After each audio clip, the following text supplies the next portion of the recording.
Okay, so this is our last segment in our series, Should Christians Use AI? Of course, the answer for us is a resounding yes. But this is our last reason why, which is it helps youth pastors, youth ministers, youth workers, youth leaders to be, drumroll please, more human.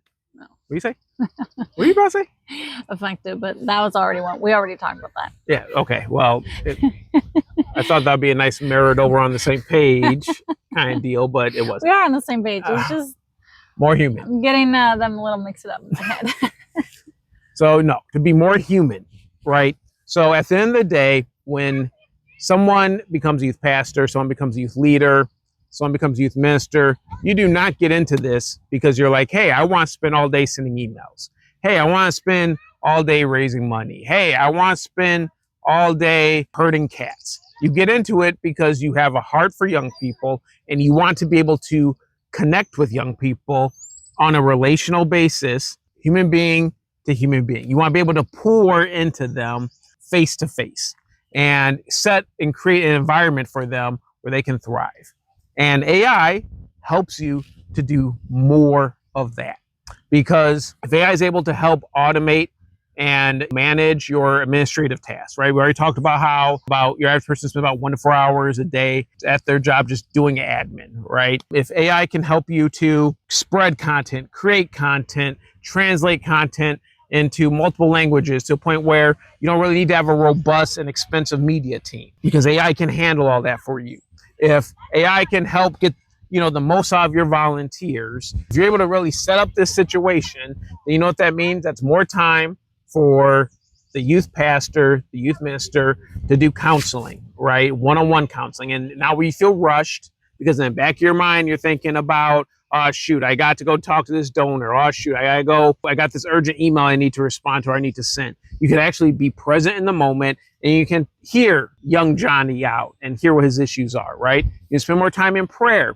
You can spend more time in worship, all the things that we love to do. Yeah, so I think a lot of our past points also summarizes the same point of, it's really a tool that helps you to do the things that you were created to do. So I think, there's a lot of fear about, oh, it's taking jobs away, it's creating things that people used to create.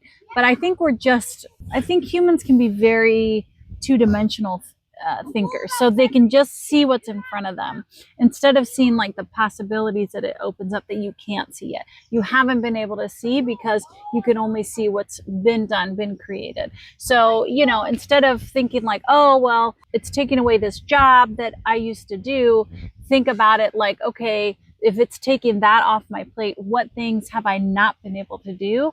I haven't even been able to think about the potential to do because I've only seen my role as, these things in front of me. So I think of something I read yesterday where there was a mathematician and he took 7 or 8 years to try to solve a problem and AI solved it in like 80 hours. And I was surprised because instead of him being really depressed by that or scared, he said he was really excited because he saw the potential of all this, what it opened up in solving that was a limitation up to that point, and how he was going to use it to, solve even greater problems and what that was going to open up. So I think it's just also shifting our perspective of, instead of like clinging on to what we know, just asking God, hey, what does this open up to do? And what have you really created me to do? What have you created me to be? It may not be spending 5 hours on the computer doing admin. Maybe he's created you to do more that he needs to open up for you. And that can't happen until you can get some of these things off your plate. Well, and the other thing too is we're living this out, right? So, we do practice what we preach. And so it's Thursday, 11:20 a.m.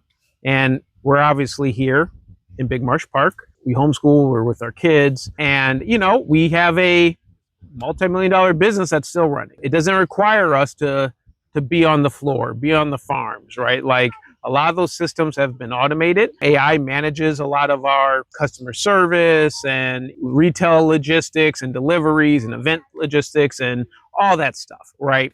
So now we basically get to spend a lot more time being human, right? So we can spend more time pouring into our children, pouring into our family, which frankly is our first ministry, right? Is to our first and most important ministry is to our children. So we get to spend, essentially all day, every day with our kids. Our marriage, we get to pour a lot into our marriage. We spend every day working together and doing ministry together. We get to pour more into our staff, right? We have more bandwidth to think about how can we improve the organization? How can we improve our culture? How can we facilitate growth? Like our big thing right now is national expansion. And we've really have had the freedom to really think about that because we're not being sort of having to just think about the day-to-day administrative work and, the grind anymore. So, when people kind of talk about burnout, when people start talking about work-life balance, usually it's because you're just drowning in a lot of the minutia and the rigmarole that takes to just run any organization, regardless of whether it's youth ministry or, it's a Fortune 500 company, right? Like any organization that is trying to produce work and produce value using human beings needs a certain level of administrative duties, right? So it's been great. Like we enjoy the flexibility. It's easier for us to spend time with God. Very often we'll have casual mornings where, we can chop it up, with the Bible and having our devotions. And, like I've really been big into reading Watchman Nee lately. The latest book I'm on is The Spiritual Authority. I can really take the time to really, allow God to speak to me through that and through the scriptures. And we can really live like an unhurried life where you're more present in the moments. And it's easier for you to think about, okay, God, well, what shall you have me do today? And you're not just tied to like this very strict and rigid schedule because, it's like your work is running you versus you running your work. Mm-hmm. Kind of on that point too of sort of being human. This is kind of a weird example, but I like weird. When I was, creating a mood board for a client and, there's these AI photos that come up, I'm really not drawn to them because they're too perfect. I want a real picture for my mood board. And I feel like there's something in the imperfection of being human that I feel like is going to draw people or separate things out. So, what makes us human? We're not perfect. And that again, like, if you go back to scripture and Paul says, I'm going to boast about my imperfections because where I'm weak, there God is strong. And there's something about being human and knowing that you're imperfect that's very real. That's something that like a robot can't do, AI can't do. That is, what's I feel like going to be kept. And the things that, we can use AI for, then that's going to, be used and shake out. So it's a little different, point, I think, but I feel like I just keep hearing so much fear. So you're saying basically humans like human flaws. Yeah, like what makes us human? Being a human, being imperfect is actually a selling point these days.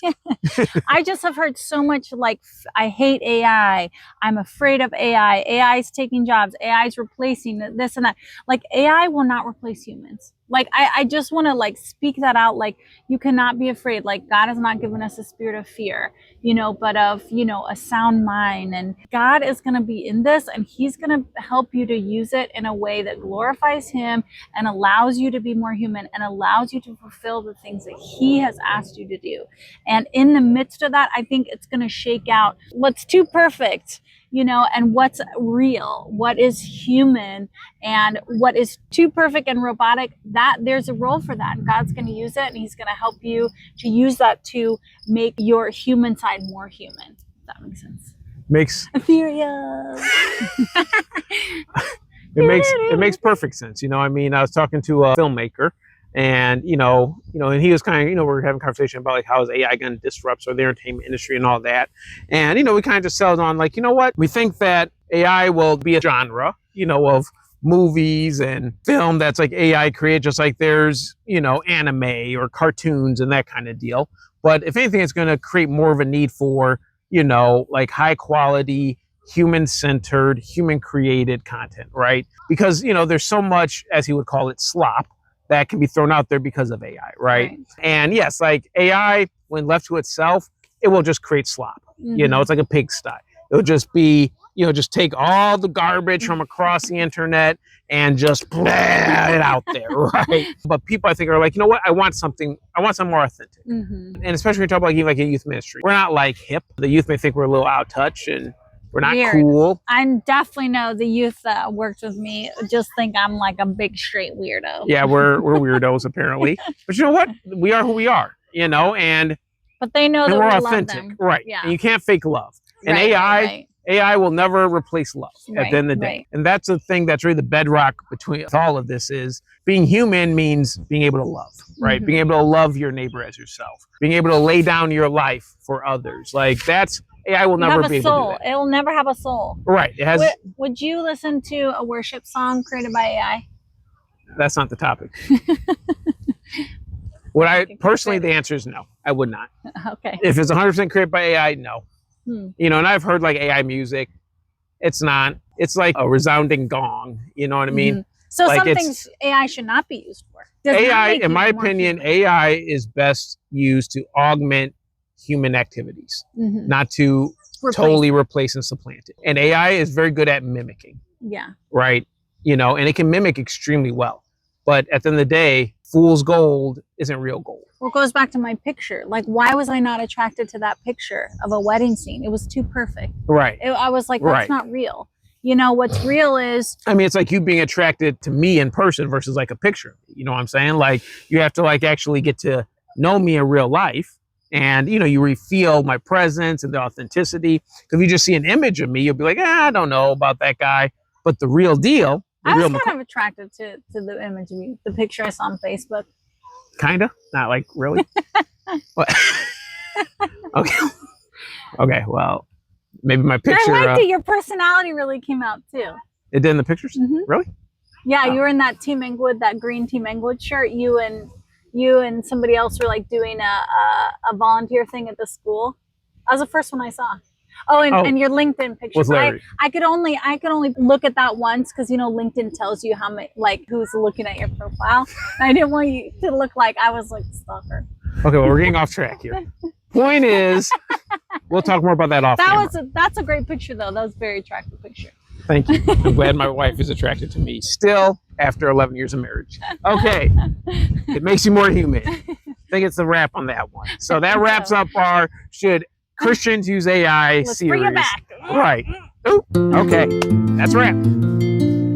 Okay, guys, let's pack it up.